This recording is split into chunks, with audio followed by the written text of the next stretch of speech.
어머니, 오늘부터 저는 어머니 며느리가 아닙니다. 아들의 부고 문자를 받은 날 나는 병원 복도 바닥에 주저앉아 1시간을 울었습니다. 그런데 그보다 더 나를 무너뜨린 건 따로 있었습니다. 아들의 장례식장에서 며느리가 내게 건넨 한마디였습니다. 어머니, 오늘부터 저는 어머니 며느리가 아닙니다. 관 앞에서, 남편의 시신 앞에서 그 여자는 웃고 있었습니다. 아주 희미하게 아무도 눈치채지 못할 만큼 작은 미소였지만 나는 보았습니다. 40년 넘게 사람을 봐온 이 눈이 그 웃음을 절대 놓치지 않았습니다. 나는 그날 이후 모든 것을 되짚기 시작했습니다. 아들이 죽기 전 8년간의 결혼 생활을, 그 여자가 내 아들 곁에 존재했던 모든 순간을, 그리고 마침내 깨달았습니다. 내 아들은 병으로 죽은 것이 아니었습니다. 천천히, 아주 천천히 무너져 내린 것이었습니다. 이것은 아들을 잃은 어머니의 이야기입니다. 그리고 그 끝에서 하늘이 내린 심판의 이야기이기도 합니다. 상북도 안동의 작은 마을에서 나 오복수는 아들 하나를 키우며 살았습니다. 남편은 준혁이가 12살 되던 해에 간암으로 세상을 떠났습니다. 퇴직금도 없었고 저축도 변변치 않았습니다. 남은 건 낡은 집 한 채와 빚 몇백만 원, 그리고 12살짜리 아들 하나뿐이었습니다. 나는 그때부터 식당 일을 시작했습니다.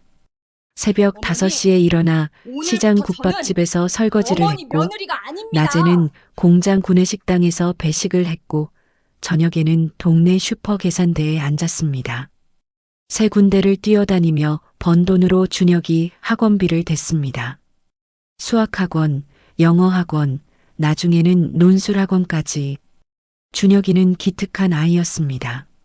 어머니가 고생하는 걸 알았는지 한 번도 불평하지 않았습니다. 새벽에 내가 일하러 나갈 때면 자다가도 눈을 뜨고는 조용히 손을 흔들어 주었습니다. 그 손짓 하나가 내 하루를 버티게 해주었습니다. 준혁이는 서울에 있는 대학교에 합격했습니다. 공대였습니다.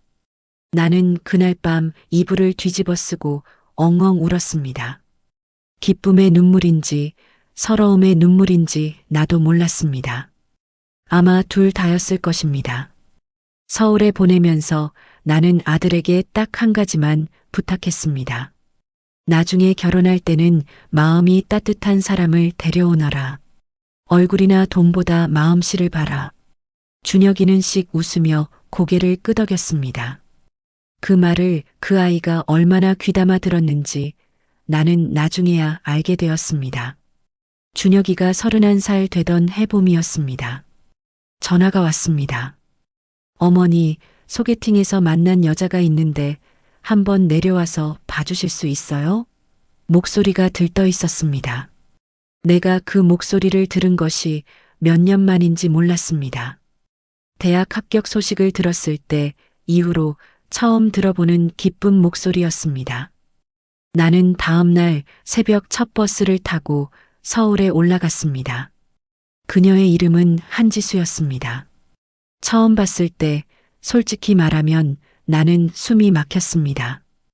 그렇게 예쁜 여자가 준혁이 옆에 앉아 있다는 사실이 믿기지 않을 만큼 키가 크고 피부가 고왔으며 옷차림도 세련되었습니다.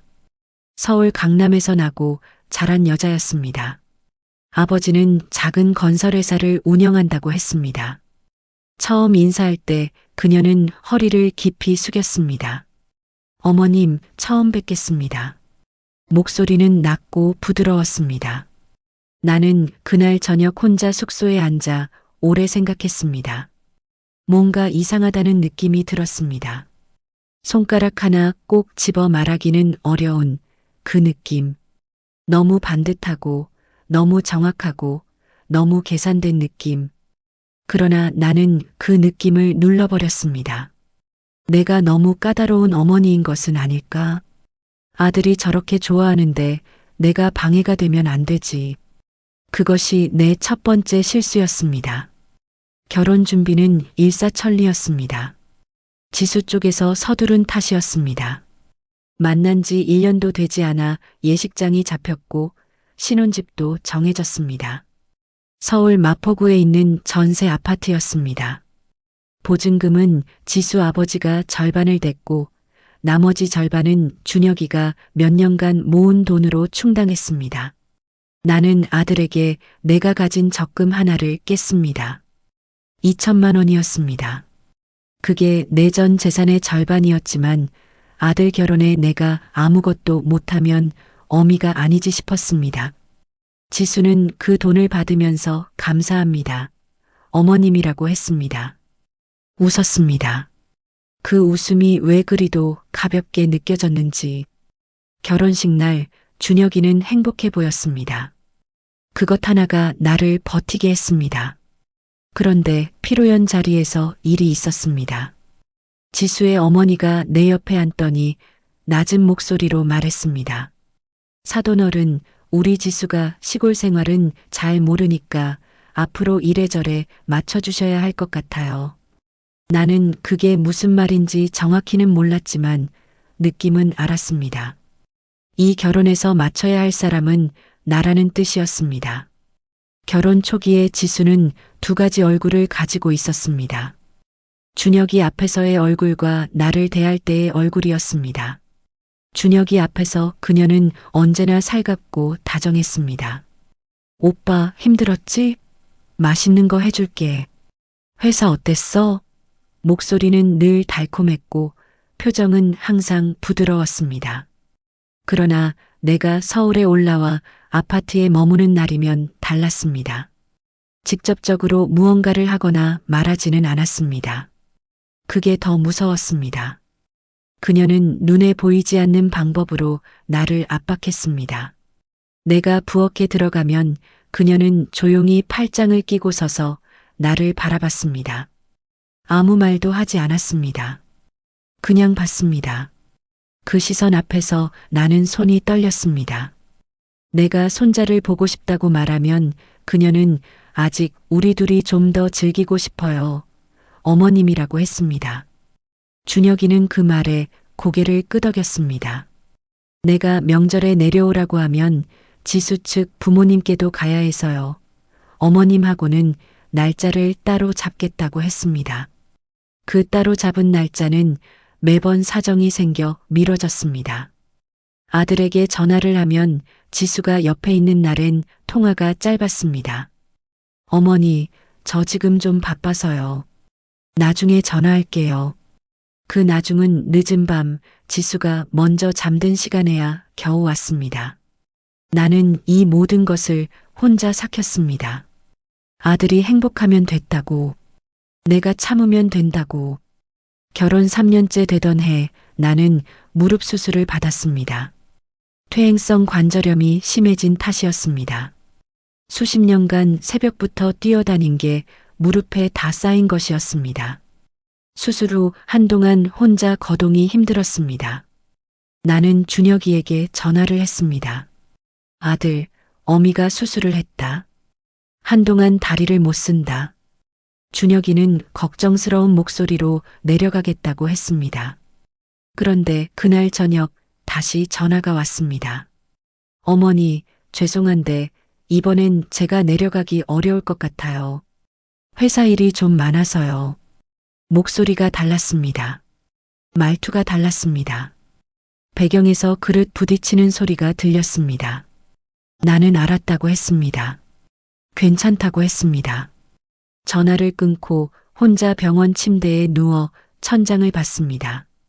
이웃에 사는 칠순의 박씨 할머니가 와서 밥을 차려주었습니다. 연락도 안 받은 이웃 할머니가 내 아들 대신 내 밥을 차려주었습니다. 그날 밤 나는 처음으로 울지 않았습니다. 눈물이 나오지 않았습니다. 마음 한편이 단단하게 굳어버리는 느낌이었습니다. 그 무렵부터 아들의 목소리가 변하기 시작했습니다. 전에는 전화를 하면 먼저 어머니 밥은 드셨어요? 라고 물었습니다. 그런데 어느 순간부터 그 말이 사라졌습니다. 대신 무슨 일이에요? 가 먼저 나왔습니다. 명절에 아들이 왔을 때였습니다. 나는 아들 좋아하는 갈비찜을 해놓고 기다렸습니다.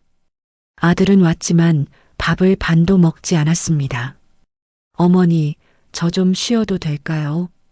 피곤해서요. 그러더니 방에 들어가 핸드폰을 들여다봤습니다. 나는 설거지를 하면서 아들의 핸드폰 화면이 잠깐 보이는 걸 목격했습니다. 카카오톡 창이었습니다. 지수가 보낸 메시지가 보였습니다. 내용은 보지 못했지만 아들이 그 메시지를 읽은 뒤 밥상 위에 수저를 내려놓는 것은 보았습니다. 나는 아들에게 아무 말도 하지 않았습니다. 대신 이렇게 물었습니다. 준혁아, 요즘 몸은 좀 어때?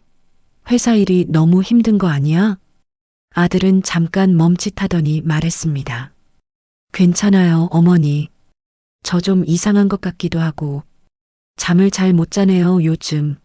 나는 그 말이 마음에 걸렸습니다. 한동안 그 말이 귀에 남았습니다. 잠을 잘 못 잔다. 이상한 것 같다. 지수는 주변 사람들에게 완벽한 며느리로 통했습니다. 준혁이의 직장 동료들은 지수를 현명하고 살림 잘하는 아내라고 했습니다. 지수의 친구들은 시어머니를 어떻게 그렇게 잘 모시냐고 감탄했습니다. 지수의 SNS에는 가끔 어머님이 보내주신 된장이라며 사진이 올라왔습니다. 댓글에는 효분해, 부러워 같은 말들이 달렸습니다. 나는 그 사진을 보고 한참을 멍하니 있었습니다. 그 된장은 내가 보낸 것이 맞았습니다. 하지만 나는 된장을 보내면서 같이 넣어둔 쪽지를 기억했습니다. 준혁이 건강 챙겨서 먹이렴 이라고 적었던 쪽지. 지수의 SNS에는 쪽지 이야기는 없었습니다. 오직 지수 자신이 어머님 된장을 소중히 여기는 며느리처럼 보이는 사진만 있었습니다.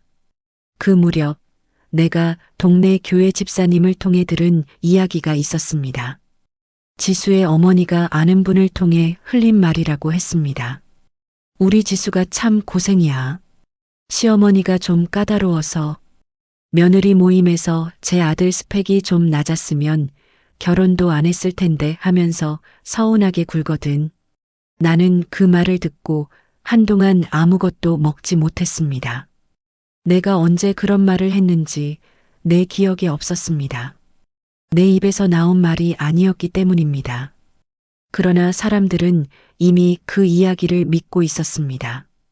준혁이의 건강이 눈에 띄게 나빠지기 시작한 건 결혼 5년째부터였습니다. 살이 많이 빠졌습니다. 안색이 어두워졌습니다. 전화 목소리도 힘이 없었습니다. 나는 걱정이 되어 병원에 가봤냐고 물었고 아들은 괜찮다고만 했습니다. 그냥 좀 피곤한 거라고. 그러던 어느 날 준혁이가 혼자 안동에 내려왔습니다. 지수와 다투었다고 했습니다. 무슨 일이냐고 물어도 말을 아꼈습니다. 그냥 좀 힘들다고만 했습니다.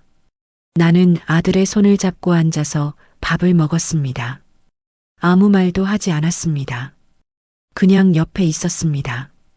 아들은 그날 밤 소주 2잔을 마시고 울었습니다. 소리 없이 울었습니다. 어머니, 나 제대로 살고 있는 건지 모르겠어요. 나는 그 말에 뭐라고 해야 할지 몰랐습니다. 아들아, 그래도 잘 살고 있다고 해야 했는지, 아니면 다 털어놓아라 라고 해야 했는지, 결국 나는 아무 말도 하지 못했습니다. 그냥 아들 손을 꼭 쥐었습니다. 다음 날 아침 지수에게서 전화가 왔습니다. 어머님, 준혁 오빠 거기 있죠?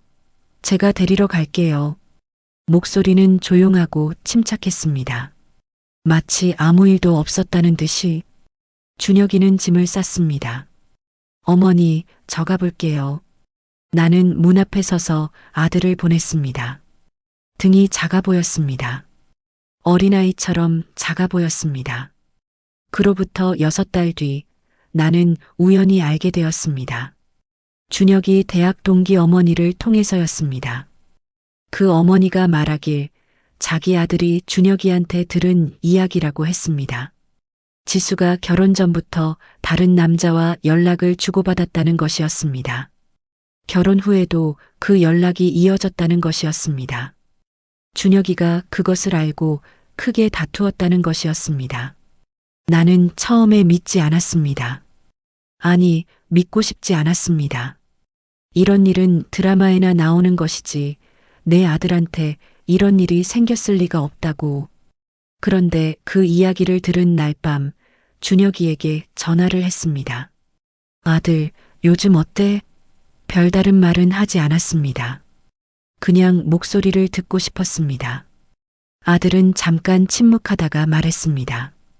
어머니, 나 사실 좀 많이 힘들어요. 근데 어머니한테 걱정 끼치기 싫어서요. 나는 속으로 울면서 밖으로는 웃었습니다. 괜찮아, 아들. 어미는 항상 여기 있어. 내가 힘들 때 와. 전화를 끊고 나는 밤새 잠을 자지 못했습니다. 내 아들이 어떤 집에서 어떤 밤을 보내고 있는지를 생각하면서 지수는 준혁이에게 직접적으로 상처를 주지 않았습니다. 나중에 준혁이 친구들에게 들은 이야기들을 종합해 보니 그녀는 아주 교묘한 방식을 썼습니다. 준혁이가 무언가 결정을 내리려 할 때마다 지수는 딱 한마디를 했다고 합니다. 오빠 마음대로 해. 나는 상관없어. 그 말이 왜 무기가 되었는지 이해하는데 오래 걸렸습니다.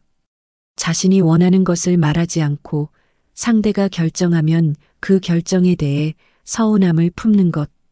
직접 싸우지 않고 침묵으로 상대를 죄책감에 가두는 것. 준혁이는 지수의 표정 하나, 한숨 하나에 온 신경을 곤두세우며 살았다고 합니다. 친구가 그러더라고요. 준혁이가 밥 한 끼도 제대로 못 먹는다고. 지수가 마음에 안 들어 할까봐 메뉴도 혼자 못 정한다고. 그게 무서운 게 아니라 당연한 줄 알았다고. 그 말을 듣고 나는 오랫동안 멍하게 있었습니다. 내가 아들에게 마음이 따뜻한 사람을 데려오라고 했는데 아들은 마음이 따뜻한 사람이 아니라 마음을 얼어붙게 만드는 사람을 데려왔던 것입니다. 결혼 7년째 되던 해 추석이었습니다. 오랜만에 준혁이가 왔습니다. 지수는 오지 않았습니다. 친정 가족 여행이 잡혔다고 했습니다. 준혁이는 말랐습니다. 광대뼈가 도드라졌고 눈 아래 다크서클이 짙었습니다. 나는 음식을 잔뜩 차렸습니다. 아들이 좋아하는 것들을 갈비찜, 잡채, 동태찌개 모두 다. 준혁이는 숟가락을 들고 한참 밥상을 내려다보다가 갑자기 울었습니다. 어머니, 나 많이 지쳤어요. 그 한마디였습니다. 나는 아들 옆에 앉아 등을 두드렸습니다. 울어라, 울어도 된다. 속으로 계속 그 말을 했습니다. 밖으로는 아무 말도 하지 않았습니다. 그날 밤 준혁이는 내 옆에서 잠들었습니다. 어린 시절처럼 내 팔을 베고 잠들었습니다. 나는 밤새 잠을 자지 않고 아들 얼굴을 봤습니다. 이마에 새겨진 주름들, 입꼬리에 자리 잡은 피로감. 30대 중반의 내 아들이 어느 노인처럼 보였습니다. 아들, 너 좀 쉬어야겠다. 내가 이렇게 말하자 아들은 자면서도 미소를 지었습니다. 그것이 내가 아들과 나눈 마지막 다정한 시간이었습니다. 추석이 지나고 2달 뒤였습니다. 준혁이 회사 동료에게서 전화가 왔습니다. 어머님, 지금 바로 서울로 올라오실 수 있으세요? 준혁이가 병원에 있습니다. 나는 재킷도 제대로 못 입고 택시를 탔습니다. 뇌출혈이었습니다. 회사에서 갑자기 쓰러졌다고 했습니다. 스트레스와 수면 부족, 과로가 누적된 결과라고 의사가 설명했습니다. 수술에 들어갔지만 상황이 좋지 않다고 했습니다. 나는 수술실 앞에서 기도했습니다. 하나님, 부처님, 이름도 모르는 신이여. 내 아들만 살려주십시오. 나는 아무것도 필요 없습니다. 내 아들만. 지수는 2시간 뒤에 도착했습니다. 화장이 지워지지 않은 얼굴이었습니다. 어디선가 오다가 온 것 같았습니다. 눈물을 흘리긴 했습니다. 그런데 그 눈물이 이상했습니다. 너무 빨리 멈췄습니다. 준혁이는 수술 후 사흘을 버텼습니다. 그리고 조용히 눈을 감았습니다. 40살이 채 되지 않은 나이였습니다. 나는 그 자리에서 쓰러졌습니다. 간호사들이 달려왔고 누군가 나를 부축했고 나는 소리를 질렀는지 아닌지도 몰랐습니다. 그냥 무너졌습니다. 뼈가 녹아내리는 것 같았습니다. 장례는 사흘이었습니다. 나는 상주석에 앉아 조문객을 맞았습니다. 몸이 돌덩이 같았지만 주저앉을 수 없었습니다. 내가 주저앉으면 아들 장례를 누가 치르나 싶었습니다. 지수는 내 옆에 앉아 있었습니다.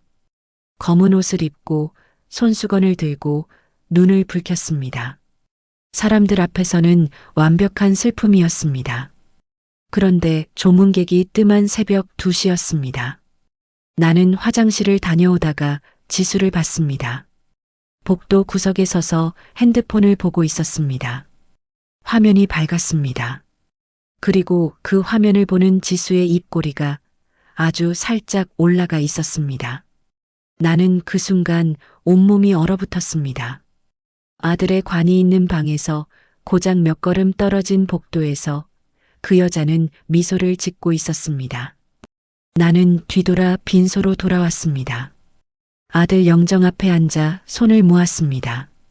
그리고 처음으로 이런 생각이 들었습니다. 내 아들 정말 억울하겠다. 발인 날 아침 지수가 내게 왔습니다. 어머님, 잠깐 드릴 말씀이 있어요. 목소리는 차분했습니다. 나는 그 목소리가 너무 차분하다는 것이 이미 이상했습니다. 지수는 말했습니다. 장례가 끝나면 저는 친정으로 돌아갈 것 같아요. 앞으로 어머님과 왕래는 어려울 것 같고요. 아파트 정리가 되면 연락을 드릴게요. 나는 한동안 아무 말도 하지 못했습니다. 아들의 관이 앞에 있는 자리에서 아직 발인도 치르지 않은 그 자리에서 이 여자는 며느리 자리를 내려놓겠다고 선언했습니다. 어머님, 오늘부터 저는 어머님 며느리가 아닙니다. 나는 그 말을 듣고 고개를 들어 지수의 얼굴을 봤습니다. 그 얼굴에는 아무것도 없었습니다. 슬픔도 미안함도 아무것도. 나는 그날 비로소 깨달았습니다. 이 여자에게 내 아들은 처음부터 사람이 아니었다는 것을. 아들이 떠나고 넉 달이 지났을 때였습니다. 준혁이 친구 민수가 찾아왔습니다. 안동까지 직접 내려왔습니다. 손에 서류 봉투를 들고 있었습니다. 어머님, 이걸 드려야 할 것 같아서요. 준혁이가 저한테 맡겨뒀던 거예요. 혹시 자기한테 무슨 일이 생기면 어머님께 드리라고. 나는 봉투를 받아들었습니다. 손이 떨렸습니다. 안에는 노트 한 권이 있었습니다. 준혁이 손글씨로 빽빽하게 쓰인 노트였습니다. 나는 그날 밤 혼자 그 노트를 읽었습니다. 노트에는 지난 7년의 기록이 담겨 있었습니다. 지수가 결혼 전부터 연락하던 남자가 있었다는 것. 결혼 후에도 그 관계가 끊어지지 않았다는 것. 준혁이가 이를 알고 이혼을 요구했지만 지수는 이혼하면 준혁이 직장에 소문을 내겠다고 협박했다는 것. 준혁이가 잠을 못 자고 밥을 못 먹고 공황발작 증상이 나타나기 시작했다는 것. 그리고 마지막 장에는 이렇게 적혀 있었습니다. 어머니, 죄송합니다. 내가 약해서요. 어머니한테 이런 꼴을 보여서 너무 미안합니다. 어머니가 마음이 따뜻한 사람을 데려오라고 했는데 나는 그 말을 제대로 못 들었나 봐요. 어머니 사랑해요. 나는 그 페이지에서 오래 멈췄습니다. 아들아, 아들아, 내가 약한 게 아니야. 내가 잘못한 게 없어. 어미가 진작 알아봤어야 했는데. 어미가 그때 더 단단하게 붙잡았어야 했는데. 민수는 그 노트 외에도 다른 것들을 가지고 왔습니다. 준혁이가 남겨둔 카카오톡 캡처 파일들이었습니다. 지수와 그 남자가 주고받은 메시지들이었습니다. 내용은 차마 여기에 옮기기 어렵습니다. 다만 그것이 결혼 내내 이어진 관계였다는 것만 말씀드리겠습니다. 민수는 그 파일들을 준혁이 대신 법적으로 어떻게 할 수 있는지 알아보고 있다고 했습니다. 준혁이가 죽기 전에 민수에게 부탁한 것이 있다고 했습니다. 어머니가 너무 힘들지 않게 해달라고, 나쁜 짓은 반드시 드러나게 해달라고. 그 이후로 일이 빠르게 움직였습니다. 준혁이의 지인들 사이에서 이야기가 퍼지기 시작했습니다. 지수의 SNS에 댓글이 달리기 시작했습니다. 지수의 회사에도 소문이 닿았습니다. 지수는 SNS를 비공개로 전환했습니다. 그리고 더 충격적인 사실이 밝혀졌습니다. 지수의 아버지 회사가 준혁이가 다니던 회사와 계약 관계에 있었다는 것이었습니다. 지수가 처음부터 준혁이를 선택한 데는 그 회사 연결고리가 작용했다는 이야기가 나왔습니다. 결혼이 처음부터 계산된 것이었다는 말이었습니다. 나는 그 이야기를 들으면서 다시 처음으로 돌아갔습니다. 피로연 날 지수 어머니가 내게 했던 말. 사돈어른, 앞으로 이래저래 맞춰주셔야 할 것 같아요. 처음부터 그들은 알고 있었던 것입니다. 이 결혼에서 맞춰야 할 사람은 우리 쪽이라는 것을. 지수는 남자와 함께 새 출발을 하려 했습니다. 준혁이 사망 후 6달이 지나지 않아 그 남자와 함께 사진이 찍혀 지인들 사이에 돌기 시작했습니다. 누가 찍었는지 몰랐습니다. 어느 카페에서 함께 앉아 있는 사진이었습니다. 지수는 처음에는 부인했습니다. 그냥 아는 사람이라고 했습니다. 하지만 준혁이가 남긴 기록들이 하나씩 세상에 나오기 시작하면서 상황이 달라졌습니다. 지수의 회사에서는 지수에게 권고사직을 요청했습니다. 직장 내 윤리 규정에 관한 이슈가 불거졌습니다. 정확한 내용은 밝혀지지 않았지만 지수가 회사를 떠났다는 것은 여러 경로를 통해 확인되었습니다. 지수의 아버지 회사도 어려움에 처했습니다. 준혁이 회사가 계약을 재검토하기 시작했기 때문입니다. 두 회사 사이의 거래 관계에서 불투명한 부분이 발견되었다는 이야기도 돌았습니다. 구체적인 법적 절차가 진행 중이라는 말도 있었습니다.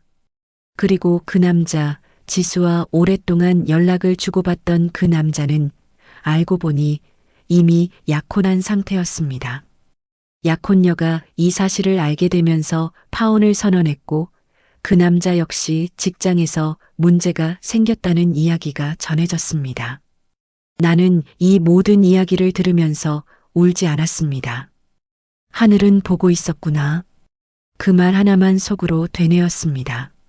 아들이 떠난 지 1년이 지났을 무렵 나에게 편지 하나가 왔습니다. 지수의 손글씨였습니다. 내용은 짧았습니다. 어머님, 제가 많이 잘못했습니다. 뒤늦게 드리는 이 말이 어떤 의미가 있는지 모르겠지만 저는 준혁 오빠에게 미안합니다. 그리고 어머님께도 미안합니다. 제가 더 나은 사람이었어야 했는데 그러지 못했습니다. 용서를 구하는 것이 염치 없다는 걸 압니다. 그냥 한 번은 말하고 싶었습니다. 나는 그 편지를 2번 읽었습니다. 그리고 서랍에 넣어두었습니다. 답장은 쓰지 않았습니다. 용서가 되지 않아서가 아니었습니다. 아직 준비가 되지 않아서였습니다. 용서는 상대를 위한 것이 아니라 나 자신을 위한 것이라고 누군가 말했습니다. 언젠가 나는 그 용서를 나 자신에게 줄 수 있을 것입니다. 하지만 그날은 아직 오지 않았습니다. 아들이 떠난 지 2번째 봄이 왔습니다. 나는 아들 산소 앞에 앉아서 소주 한 잔을 따랐습니다. 아들이 좋아하던 어묵한 꼬치도 놓았습니다. 준혁아, 어미 왔다. 너 좋아하는 어묵 가져왔어.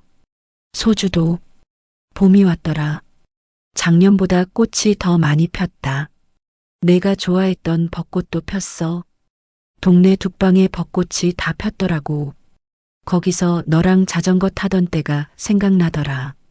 네가 초등학교 4학년 때였나? 그때 자전거 뒤에 타고 신나게 달리던 거 기억해? 어미는 기억한다. 나는 풀밭에 앉아 오래 이야기했습니다. 살아있는 동안 하지 못했던 이야기들을 했습니다. 미안하다는 말도 했습니다. 더 일찍 알아챘어야 했는데, 더 일찍 내 손을 잡아줬어야 했는데. 그런데 준혁아, 어미는 살 거야. 너 때문에라도 살 거야. 내가 어렸을 때 새벽에 일하러 나가면 자다가 눈 뜨고 손 흔들어줬잖아. 그 손짓 하나로 어미가 하루를 버텼잖아. 지금도 그래. 그 기억 하나로 어미는 오늘도 버틴다. 바람이 불었습니다. 벚꽃잎 몇 장이 날아와 아들 비석 위에 내려앉았습니다. 나는 그것을 오래 바라보았습니다. 아들아, 거기선 제발 편히 있어라. 여기선 내가 잘 살게. 내 목까지. 여러분, 오복순 어머니의 이야기 어떠셨나요? 세상에는 눈에 보이지 않는 상처가 있습니다. 칼에 베인 상처는 시간이 지나면 아물지만 사람의 마음을 천천히 무너뜨리는 상처는 흔적조차 남기지 않습니다. 그래서 더 무섭습니다. 오복순 어머니는 새벽 5시부터 밤늦게까지 손이 부르트도록 일하며 아들 하나를 키웠습니다. 그 아들이 전부였습니다. 그런데 그 아들을 총 한 방 맞은 것도 아니고 사고가 난 것도 아니고 그냥 조금씩 잃어버렸습니다. 눈치채지도 못하는 사이에. 어머니들이시라면 아실 겁니다. 자식이 아프면 내가 대신 아프고 싶은 마음. 자식이 힘들면 내 힘듦은 아무것도 아닌 마음. 그 마음으로 평생을 사신 분들께 오늘 이 이야기가 남의 일처럼 느껴지지 않으셨을 것 같습니다. 하지만 기억하십시오. 하늘은 반드시 보고 있습니다. 나쁜 일을 한 사람은 반드시 그 대가를 치르게 되어 있습니다. 세상이 모르는 척해도 시간이 모르는 척해도 결국 진실은 드러납니다. 오복순 어머니의 이야기가 그것을 보여주었습니다. 그리고 오늘 이 영상을 보고 계신 여러분께 한 가지만 부탁드립니다. 주변에 혼자 힘들어하는 사람이 있다면 오늘 전화 한 통만 해주십시오. 밥 한번 먹자는 말 한마디만 건네주십시오. 사람은 그 작은 온기 하나로 하루를 버팁니다. 오복순 어머니의 아들 준혁이가 그토록 원했던 것도 사실은 그 작은 온기 하나였을 테니까요. 오늘 영상이 마음에 남으셨다면 좋아요와 구독 부탁드립니다. 여러분의 응원이 이런 이야기를 계속 전할 수 있는 힘이 됩니다. 다음 이야기로 또 찾아오겠습니다. 감사합니다.